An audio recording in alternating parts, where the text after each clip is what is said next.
बेटा आज हम फर्स्ट काउंटेबल स्पेस के अंदर continuity of a function study करेंगे।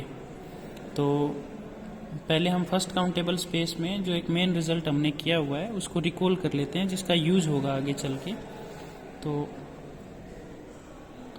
We are just recalling a result that if X is a first countable space,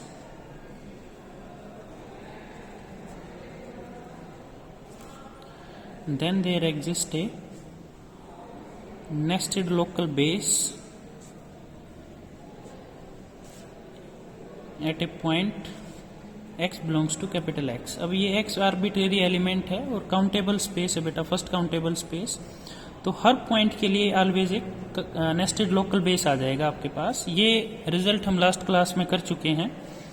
तो इसका मतलब क्या है बेटा कि कोई भी पॉइंट x होगा, इन अदर वर्ड्स कोई भी पॉइंट x होगा तो उसके अराउंड आपको एक सीक्वेंस मिलेगी जो लोकल बेस काउंटेबल बेस बनेगा x के ऊपर, और जो इस प्रॉपर्टी को सेटिस्फाई करेगा। B1 contain B2, B2 contains B3 and so on. ये जो फैक्ट है इसका नेक्स्ट रिजल्ट में यूज करेंगे हम। सो आज का जो मेन हमारा ऑब्जेक्टिव है वो ये थ्योरम प्रूव करना है कि अगर आपके पास कोई फर्स्ट काउंटेबल स्पेस है, एक्स टाउ मान लिया कोई फर्स्ट काउंटेबल स्पेस, और वाई टाउ स्टार कोई भी आपके पास आर्बिट्रेरी टोपोलॉजिकल स्पेस है, be any space, then a function f from X to Y is continuous at point x naught belongs to x if and only if for every sequence Sn in x converging to x naught, Fsn sequence converges to Fx naught in y। तो ये theorem है बेटा कि function continuous होगा X naught पे अगर X के अंदर कोई भी सीक्वेंस एस एन जो एक्स नॉट को कन्वर्ज करती है उसकी image sequence F S N वो एफ एक्स नॉट को कन्वर्ज करे वाई के अंदर। अगर ऐसा हर सीक्वेंस जो एक्स नॉट को कन्वर्ज करती है उसके लिए ट्रू होगा तो एफ कंटिन्यूअस हो जाएगा। अब एक साइड की इंप्लीकेशन ट्रिवियल है बेटा, क्योंकि F continuous at x not तभी बोलते हैं जब ये होल्ड करे। तो ये सिक्वेंशियल क्राइटेरिया होता है कंटिन्यूटी का। सो इन proof if f is continuous at x naught then this holds trivially। तो हम ये लिख रहे हैं कि ये जो इस साइड की implication है ये trivial है, this is trivial। so we will prove the converse part। converse part में हम मान लेंगे कि let fxn sequence converge to fx naught in y for every sequence Sn in x converging to x naught। ये मान लिया हमने। अब हम प्रूव करेंगे कि f कंटिन्यूअस है x नॉट पे, तो बाय कॉन्ट्रापोजिटिव प्रूव करेंगे, by contradiction. So let if possible f is not continuous at x naught. अब अगर x नॉट पे कंटिन्यूअस नहीं है तो एक बार मैं यहाँ पे रिकॉल कर रहा हूँ कंटिन्यूटी की डेफिनेशन। टोपोलॉजिकल स्पेस में f एक कोई भी f is continuous at x not if for every open set m containing fx not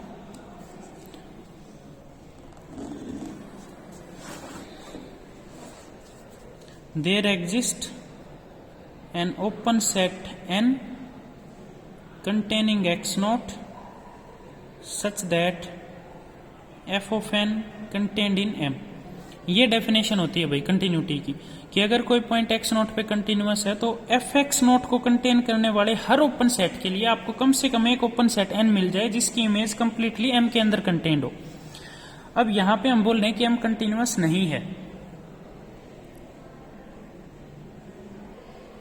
यहाँ पे हमने बोल दिया कि f कंटिन्यूअस नहीं है, इसका मतलब ये जो डेफिनेशन हमने लिखी थी ये फेल हो जाएगी। अब डेफिनेशन फेल होगी तो इसका मतलब क्या होगा कि जो for every open set m था इसकी जगह पे तो there exist an open set m आ जाएगा जो fx नॉट को कंटेन करेगा, बट ये कंडीशन होल्ड नहीं करेगी हर एक n के लिए। एक m मिलेगा जिसके लिए हर n के लिए ये कंडीशन होल्ड नहीं करेगी। So if f is not continuous at x naught then there exist an open set m containing fx naught such that fn is not contained in M for all open sets n containing x naught। इसका मतलब क्या हुआ कि x naught को contain करने वाले जितने भी ओपन सेट्स हैं उसकी इमेज M के अंदर नहीं जाएगी, तो because f is not continuous. तो इस डेफिनेशन का नेगेशन यूज किया है बेटा हमने ओवरऑल। सो ये जो कंडीशन आई है हमारे पास कि F N is not contained in M, इसका मतलब आप इसको दूसरे तरीके से ऐसे लिख सकते हो कि F N intersection Y minus M is not equal to five for all open sets N containing X naught. ये ऐसा आप लिख सकते हो क्योंकि एफ एन अगर एम के अंदर कंटेंट नहीं था इस इक्वेशन में, तो इसका मतलब क्या हुआ कि एफ एन की जो एन की जो इमेजेस हैं एफ के अंदर वो कहीं ना कहीं एम के कॉम्प्लीमेंट में भी जा रहे हैं, लेकिन एम किसका सबसेट है बेटा वाई का। तो इसलिए हमने क्या बोला कि एफ एन के पास कुछ ना कुछ वाई माइनस एम का भी कंटेंट है, तो इसलिए ये इंटरसेक्शन ऑलवेज क्या आएगा non empty for all open sets contain for all open sets N containing X naught. So call it equation number 1। But अब अगर आप देखोगे तो एक्स नॉट कैपिटल एक्स का पॉइंट है और कैपिटल एक्स आपको फर्स्ट काउंटेबल स्पेस दे रखा है, तो जो रिजल्ट हमने रिकॉल किया था since X is first countable so there exist a nested local base B X not such that B N and x naught belongs to bn, local base bx naught of x naught, x naught के around एक nested local base आ गया such that b1 contain b2, b2 contains b3 and so on। Okay अब ये जितने भी bn's हैं ये सारे ओपन सेट्स हैं जो x naught को कंटेन करते हैं, और ये जो इक्वेशन 1 है ये सारी एक्स नॉट के जितने भी पॉसिबल सेट्स हैं उसके लिए ये इक्वेशन 1 होल्ड करती है। तो since each B N is open and contains X naught, तो by equation 1 therefore by equation 1 we get F B N intersection Y minus M is non empty. अब ये जो नेस्टेड सीक्वेंस आई है local base की बेटा x not के ऊपर, इसका यूज करके हम एक ऐसी सीक्वेंस ड्राइव करेंगे, एक ऐसी सीक्वेंस पी एन लेके आएंगे जो एक्स नॉट को कन्वर्ज करेगी, बट एफ पी एन होगी वो एफ एक्स नॉट को कन्वर्ज नहीं करेगी। तो ये कंट्राडिक्शन आ जाएगा क्योंकि ये हमें गिवन है कि हर सीक्वेंस जो एक्स नॉट को कन्वर्ज करती है उसकी image sequence F X naught को कन्वर्ज करेगी। कंट्राडिक्शन आ जाएगी तो जो अज्यूम किया है हमने एफ इज नॉट कंटिन्यूअस वो गलत हो जाएगा, that will imply that F is continuous at x not. अब ऐसे सीक्वेंस जनरेट करने के लिए हमने एक एलिमेंट मान लिया let P N belongs to this set, क्योंकि ये नॉन एम्प्टी है तो ऑलवेज आप एक एलिमेंट मान सकते हो, तो let P N belongs to F B N intersection Y minus M. So this implies that P N belongs to F B N B, F B N क्योंकि ये दोनों में तो एफ बी एन में भी होगा। So there exist Q N belongs to B N such that F Q N is equal to P N for all n belongs to set of natural numbers. यानी b1 में से आपने q1 उठाया कि f q1 p1 के equal हो जाए, b2 में से आपने q2 उठाया कि f q2 आपके पास p2 हो जाए एंड सो ऑन। ये एक सीक्वेंस आ गई हमारे पास। अब ये जो bn आपके आए हैं ये सब सेट हैं कैपिटल x के बेटा, अब कैपिटल x के सब सेट हैं और qn एक सीक्वेंस आ गई। अब हम ये क्लेम कर रहे हैं कि ये सीक्वेंस है वो खास सीक्वेंस है, claim that qn converge to x naught. बाद में हम दिखाएंगे कि P N F X naught को कन्वर्ज नहीं कर रहा और उससे हमारा रिजल्ट फॉलो हो जाएगा या प्रूफ कंप्लीट हो जाएगा। अब ये क्लेम प्रूफ करने के लिए कि क्यू एन एक्स नोट को कन्वर्ज करता है पहले हम डेफिनेशन लिख लेते हैं कि एक सीक्वेंस है टोपोलॉजिकल स्पेस में, वो एक्स नॉट को कन्वर्ज कब करती है? If for any open set M containing X naught there exist natural number N naught belongs to N such that Q N belongs to M for all N greater than equal to N naught. ये definition कहती है कि अगर कोई sequence किसी point को converge करती है तो उस पॉइंट को कंटेन करने वाले हर ओपन सेट के लिए आपको एक नेचुरल नंबर मिल जाएगा कि उससे बड़े जितनी भी सीक्वेंस की टर्म्स हैं वो आपकी उस ओपन सेट के अंदर चली जाएंगी। ये है कन्वर्जेंस का मीनिंग। अब अगर यही यहाँ पे अप्लाई करोगे आप Q1 tends to X naught, तो आप कोई भी एक ओपन सेट मान लो, let G B N open set containing X naught, तो अब आपको यह दिखाना है कि एक नेचुरल नंबर एग्जिस्ट करेगा कि उस नेचुरल नंबर के बाद की जितनी भी इक्विवेलेंस टर्म होंगी ये सारी जी के अंदर चली जाएंगी। तो हमारा प्रूफ हो जाएगा कि क्योंकि जी आपके पास आर्बिट्रेरी ओपन सेट है, तो ये जो फॉर एनी ओपन सेट है इसके लिए ट्रू हो जाएगा ये।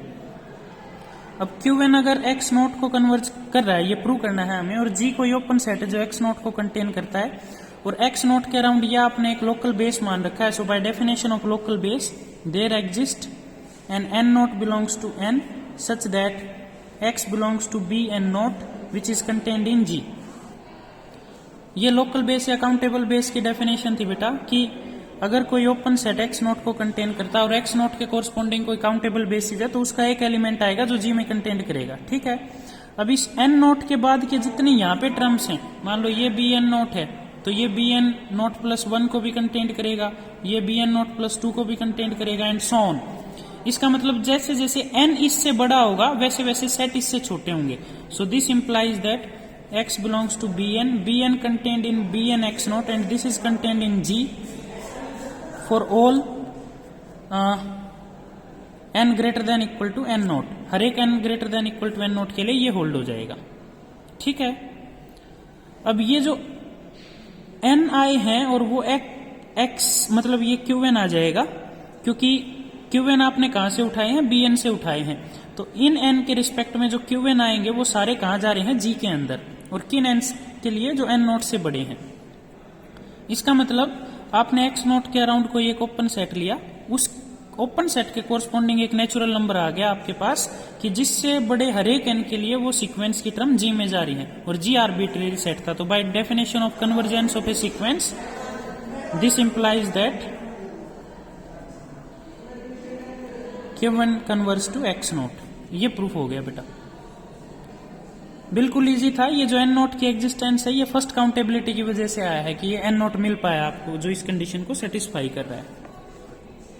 Okay, so now we want to prove that कि जो आपके पास Pn सीक्वेंस है वो f x नॉट को कन्वर्ज ना करे। Now Pn is equal to f of Qn, और आप यहां देख सकते हो कि Pn जो आपने चूज किया है वो f Bn और y माइनस m से चूज किया है। तो ये जो Pn है बेटा ये किस में नहीं जाएंगे? m में नहीं जाएंगे किसी भी n के लिए। नाउ फॉर एनी n, क्योंकि P1 है वो भी y माइनस m का एलिमेंट है, P2 है वो भी y माइनस m का एलिमेंट है, P3 है वो भी y माइनस m का, यानी m का कोई भी एलिमेंट नहीं है। तो ये जो Pn सीक्वेंस आ गई इसकी कोई भी टर्म m के अंदर नहीं है। For all n belongs to set of natural numbers. अब आपको m क्या है बेटा? m तो f x नॉट के अराउंड एक ओपन सेट था जो f की f नॉट कॉन्टिन्यूअस होने के कारण जो हमें ओपन सेट मिला था। अब f x नॉट के अराउंड आपको एक ओपन सेट मिल गया जो f Qn की कोई भी सीक्वेंस को कंटेन नहीं करता। तो ये सीक्वेंस कभी भी कन्वर्ज नहीं कर सकती because by this definition of convergence. ठीक है, ये ऑब्जर्वेशन आ गई कि इसकी कोई भी टर्म m के अंदर नहीं है। Therefore we got an open set containing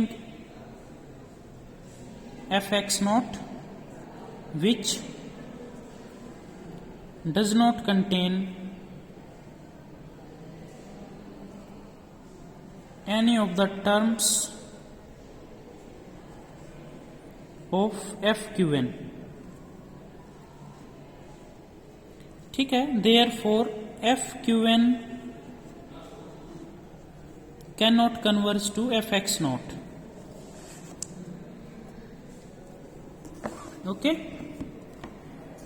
but Qn was converging to x naught, जो क्लेम में हमने ये ऊपर प्रूव किया था। तो एक ऐसी सीक्वेंस हमने प्रोड्यूस कर दी जो x नॉट को कन्वर्ज करती है, बट उसकी image sequence F X naught को कन्वर्ज नहीं करती। तो ये आ गया contradiction, a contradiction to the assumption. Hence